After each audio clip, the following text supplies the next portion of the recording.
নমস্কার সবাইকে। চলে এলাম কালীঘাটের মা কালী তৈরির দ্বিতীয় পর্ব নিয়ে। এই পর্বে আমি মাতৃমূর্তিটিকে সম্পূর্ণরূপে রং করব। সবার প্রথমে আমি মাতৃমূর্তিটিতে সম্পূর্ণ সাদা রং করব, এতে অন্যান্য রঙগুলি উজ্জ্বল হবে।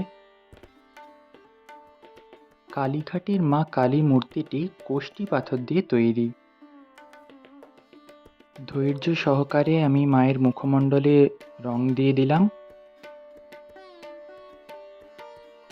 এবং মা কালীর জিভ যেহেতু সোনা দিয়ে তৈরি, সেই কারণে এখানে আমি সোনালি হলুদ রং ব্যবহার করেছি। দেবীর 4টি হাতে রয়েছে নরমুণ্ড, খড়গ, বর এবং অভয় মুদ্রা। এই হাতগুলিতে আমি লাল রং করে নিয়েছি। কালীঘাটের মা কালীর 3টি চোখই রক্ত জবার মতো লাল, তাই জন্য এখানে আমি সেই রকমভাবেই রক্ত লাল বর্ণ করে নিয়েছি।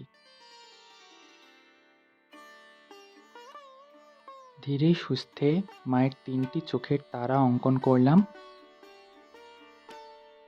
কালীঘাটের মা কালীর মূর্তিটি সোনার অলঙ্কার দিয়ে সাজানো। রক্ত জবা, নীল অপরাজিতা কিংবা রজনীগন্ধা ফুলে পরিবেষ্টিত।